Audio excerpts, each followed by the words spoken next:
How's it going, everybody? So today we're going to be talking about the removable discontinuity. Now you'll notice here at the very top there's a nice definition about what a removable discontinuity is. The big picture is that it's a point on the graph that is undefined and does not exist for the graph.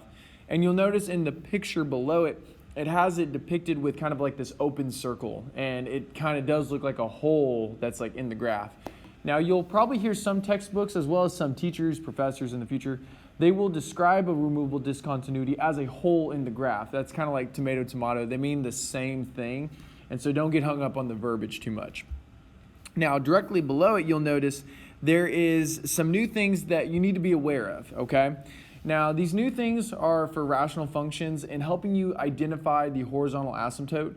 I know that a couple of days ago we talked about identifying the horizontal asymptote with looking at the k value of a rational function that's kind of in that standard form.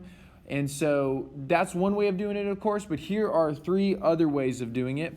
You'll notice the first headline says the greater degree in the denominator. To kind of highlight what that's talking about, you can really see it really well in the second example. X squared is a bigger degree than x, which is telling us that's why y is equal to 0 here.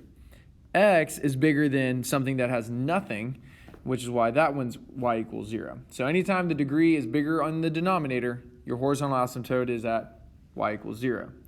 Now, for something that has the same degrees, so what we mean by that is an x squared, okay, and an x squared. What you're going to do is you're then going to take the coefficients that are in front of those terms, and then you're going to divide them. So 5 divided by 2 is 5 halves. Then, of course, for here, you add x and x. The reason why this one is 3 is because it's 3 divided by 1. 3 divided by 1 is 3. Now, this one over here where the degree is greater in the numerator, basically opposite of that first one we talked about, then you actually will not have a horizontal asymptote. So for instance, x squared is smaller than x cubed. So that's why there's not going to be a horizontal asymptote. Now, as far as the vertical is concerned, there isn't this pretty little diagram like we see for the horizontal where it tells us, what's going to be your vertical. Truly, you just have to solve for the vertical. You can mainly find the vertical asymptotes in the denominator, right? That's where you will find them. And so let's go ahead and illustrate how we find all these different pieces to the puzzle. So what you're looking at right here is our first function. We're going to find the vertical asymptote, the horizontal, the removable, the y-intercept, domain, and range. So we got our work cut out for us. So let's go ahead and begin to do that. So if I were to go ahead and start breaking this guy apart, because I want to factor out and see if I can simplify some stuff. Because I'm starting to see that I could take a 2 out here, and that would give me x minus 2. And I notice in the denominator, that is a quadratic, and I could factor it using the AC method. Remember that the AC method means figure out, what's a multiple of negative 8 that adds up to 2. Well, that would be a 4 and a negative 2. And that would break up into x squared plus 4x minus 2x minus 8. Then you'd have x and then x plus 4. And so x plus 4 would be over here. And then, of course, negative 2 is on the outside. And then you would have yourself x plus 4, x minus 2. Now we're going to put that up here, x minus 2, x plus 4. Now the reason we went ahead and broke it apart is because we're actually trying to see if these rationals can simplify, okay? That's the whole reason we went through this process. So every time you see your rational, always break it apart into its factors, as well as try to see what the greatest common factor is that you can take out. Now, what's awesome is you'll see that the x minus 2's, one's on top, one's on bottom. Well, those will simplify, and this will leave you with a 2 over x plus 4, okay? Now, the idea here is that whatever you remove from the fraction, so we removed the x minus 2, that's going to be your removable discontinuity, okay? So try to remember it like that. So now when you see me write notes and various things, I typically like to go ahead and call the removable discontinuity with the abbreviations RD, only because removable discontinuity takes up a lot of space. So the RD is found utilizing what we simplified, that x minus 2, and we're going to put it equal to 0, okay?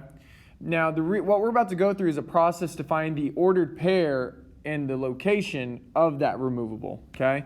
So we figure out that x is going to equal 2. And we're going to take this x and we got to plug it into an equation to solve for the y. Now, what we're plugging it into is what's left over, okay, from the equation that we just simplified. So this right here is going to be y is equal to 2 over, and I'm going to plug in my 2 plus 4. Now that's going to give me a 2 over 6, which then simplifies to a 1/3. So my ordered pair, or for my removable discontinuity, is going to be at 2, 1/3, okay? And there you go. That's one piece of the puzzle right here, okay? Now, the next piece of the puzzle that it asked us to find was the asymptotes, right? Now, what you have the luxury and the ability to do is you can utilize the ideas that we just talked about in those tables above for the horizontal.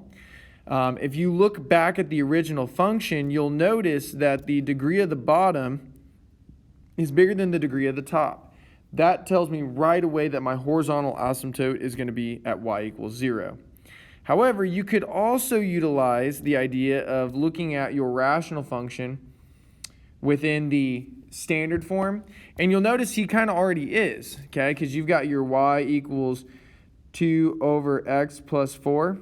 And because there isn't the k value is understood to be 0. So even there, we see that the horizontal asymptote is 0. Now, and we'll go ahead and put that now. Oh, that's the highlighter. There we go. Horizontal asymptote is y equals 0.